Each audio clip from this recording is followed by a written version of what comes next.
কোনো সন্ত্রাস নেই, অবাধ গণতান্ত্রিক পরিবেশ। যে কোনো কারণে অন্য যে কোনো কারণের মৃত্যুকে তৃণমূলকে টেনে অভিযোগ করাটা বিজেপির অভ্যাস, কারণ এছাড়া বিজেপি পলিটিক্স করতে পারে না। বিজেপির জনসমর্থন নেই, বিজেপির পাশে মানুষ নেই, বিজেপির হচ্ছে ইডি, সিবিআই, ইলেকশন কমিশন দিয়ে অফিসার বদলি, কখনো যে কোনো মৃত্যুকে তৃণমূলের দায় বলে চালিয়ে দিয়ে গন্ডগোল করা। তো এই মিথ্যাচার কুৎসাগুলোই করছেন। স্থানীয় মানুষ জানেন আসল ঘটনা কি। বিজেপি এবারের বিজেপির যা প্রস্তুতি, this is too early for the next election. BJP আজ এই মুহূর্তে আপনাদের সঙ্গে যখন কথা বলছি, 24 তারিখ দুপুরে প্রার্থী তালিকা প্রস্তুত করতে পারেনি এখনো। হয় প্রার্থী পাচ্ছে না, সেটাও দেখা যাচ্ছে, না হলে তাদের মধ্যে গোষ্ঠীদ্বন্দ্ব।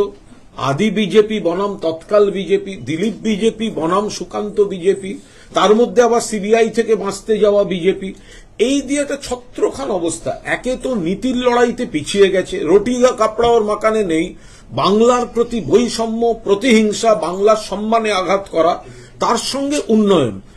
এবং বিজেপি ক্যান্ডিডেট খুঁজে পাচ্ছে না। এখন জোড়াতালি দিয়ে এদিক ওদিক থেকে এনে একটা জোড়াতালির ক্যান্ডিডেট হয়তো যদি রাখেও, কিন্তু that will be too early for the next election, not for the coming election. এই একটা প্রশ্ন, এটা হচ্ছে যে আপনি বললেন যে 50% প্রত্যেক বুথে ভোট পাবেন এবং উন্নয়ন প্রায় পৌঁছে গেছে। আজ আমরা একটি খবর জানতে পারছি, পশ্চিম মেদিনীপুরের পিংলার এক মহিলা বলছেন 5-6 বার আবেদনের পরেও তিনি লক্ষ্মীর ভান্ডার পাননি এবং তিনি অভিযোগ করছেন তিনি বিজেপি করেন বলেই এটা হয়নি। আরো ভয়ঙ্কর তথ্য হচ্ছে তার ছেলেকেও খুন করা হয়েছে বলে অভিযোগ উঠেছে বিজেপি করার অপরাধে। এটা কোনো বিজেপির কোনো পরিবার বা বিজেপির কোনো পরিবার পরিকল্পিতভাবে যদি এই প্রশ্ন করেন, সারা বাংলায়, আচ্ছা পিংলায় যদি আপনি প্রশ্ন করেন, তাহলে আবার দিলীপ ঘোষের পরিবারের কাছে গেলেন না কেন যে স্বাস্থ্যসাথী কার্ড করিয়ে প্রশংসা করেছে? অর্থাৎ যারা তৃণমূল করেন না, এই যে বহু জায়গায় তো আছে, বিজেপি জিতেছিল, বহু লোকসভা কেন্দ্র আছে, আগের বার জিতেছিল, বহু বিধানসভা কেন্দ্র আছে, তো সেখানে তো ঢালাও লক্ষ্মীর ভান্ডার, ঢালাও স্বাস্থ্যসাথী, ঢালাও কন্যাশ্রী হচ্ছে। একটা স্কুলে যখন প্রত্যেককে সবুজ সাথী বা কন্যাশ্রী দেওয়া হচ্ছে, তো তখন কি তৃণমূল বিজেপি এসব ভাগ করে দেওয়া হচ্ছে? এই ধরনের বোকা বোকা কথা বলার কোনো মানে হয়? বিজেপি বাংলাকে দেয় না, কারণ বাংলা বিজেপিকে ভোট দেয়নি। কিন্তু যে এলাকার মানুষ তৃণমূল হয়তো ভোটে পিছিয়েও ছিল, সেই এলাকায় তৃণমূল এমনভাবে কাজ করেছে, এতটাই উপকার দিয়েছে যে ভোটটা বাড়বে। তৃণমূলের ভোট কমছে না। বিজেপির ভোট হচ্ছে সিপিএম আর কংগ্রেস থেকে যাওয়া ভোট, আর তৃণমূলের ভোটটা বাড়বে। গতকাল রাত্রেবেলা পিংলার যে ঘটনার কথা বলা হচ্ছে, সেটাতে বিজেপি কর্মী দেওয়াল লিখতে বেরিয়েছিলেন এবং তারপর তিনি খুন হয়ে যান। পরিবার অভিযোগ করছে যে গত কিছুদিন ধরে তৃণমূলের তরফ থেকে তার হাত পা ভেঙে দেওয়ার হুমকি দেওয়া হচ্ছিল এবং আজকে তারপর তার খুন হয়ে গেল। এই খুনের সঙ্গে তৃণমূল কংগ্রেসের কোনো সম্পর্ক নেই। বিজেপির ওই সব জায়গায় তুমুল গোষ্ঠীদ্বন্দ্ব চলছে। যে দেখুন, সেখানে কখনো যারা সিবিআই থেকে বাঁচতে বিজেপিতে গেছে তারা দখল করছে, দিলীপ ঘোষের লবি পিছিয়ে পড়ছে, অমুকের লবি এগিয়ে আসছে, নিজেদের মধ্যে মারামারি চলছে। কার লেখা দেয়াল লেখন হবে আর কার দেয়াল লেখন মোছা হবে, এই নিয়ে বিজেপির মধ্যে গন্ডগোল চলছে। মেদিনীপুরে তো দিলীপবাবুর দেয়াল লেখার পরও দিলীপবাবুকে বলতে হচ্ছে কর্মীরা ঠিক কাজ করেননি, আমার দেয়াল লিখে ঠিক কাজ করেননি। আমাদের কাছে তো খবর হচ্ছে দিলীপ ঘোষকে যাতে মেদিনীপুরেই টিকিট না দেয়, তা দিলীপবাবুর উল্টো লবি সেখানে চেষ্টা করছে। তাহলে ওপরের লেভেলেই যদি এই গোষ্ঠীদ্বন্দ্ব হয়, তাহলে বুথ লেভেলে কি গোষ্ঠীদ্বন্দ্ব করছে বিজেপি ভেবে দেখুন। যেখানে যেটুকু সংগঠন আছে মারামারি করছে, আর বিপদে পড়ে গেলে তৃণমূলের নামে মিথ্যা অভিযোগ করছে। কোনো সন্ত্রাস নেই, অবাধ গণতান্ত্রিক পরিবেশ। যে কোনো কারণে অন্য যে কোনো কারণের মৃত্যুকে তৃণমূলকে টেনে অভিযোগ করাটা বিজেপির অভ্যাস, কারণ এছাড়া বিজেপি পলিটিক্স করতে পারে না। বিজেপির জনসমর্থন নেই, বিজেপির পাশে মানুষ নেই, বিজেপির হচ্ছে ইডি, সিবিআই, ইলেকশন কমিশন দিয়ে অফিসার বদলি, কখনো যে কোনো মৃত্যুকে তৃণমূলের দায় বলে চালিয়ে দিয়ে গন্ডগোল করা।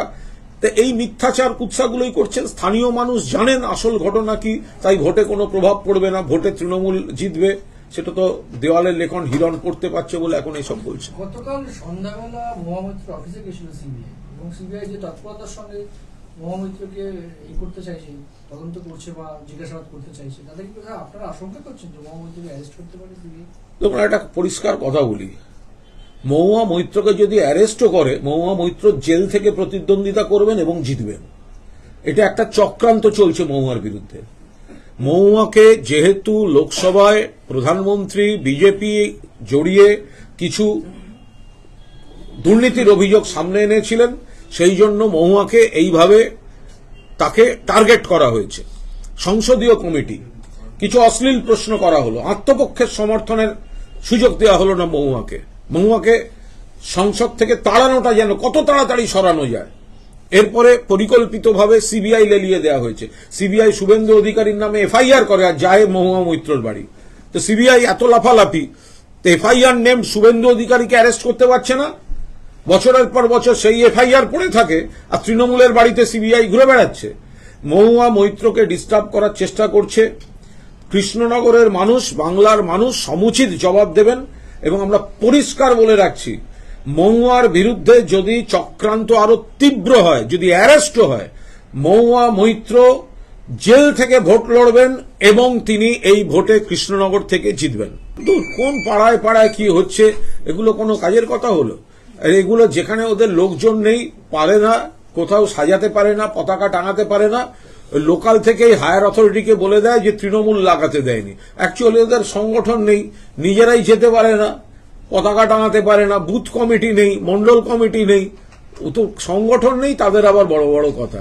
বিজেপির সংগঠন হচ্ছে গরুর গাড়ির হেডলাইট। বিজেপি নিজেদের মধ্যে মারামারি হচ্ছে, দেখছেন না? আদি বিজেপি বনাম নব্য বিজেপি, দিলীপ বিজেপি বনাম সুকান্ত বিজেপি। আরে দিলীপ ঘোষেরই নমিনেশন কাটছে সুকান্ত শুভেন্দু, তাহলে মারামারিটা তার নিচের লেভেলে কোন জায়গায় পৌঁছচ্ছে গিয়ে দেখুন।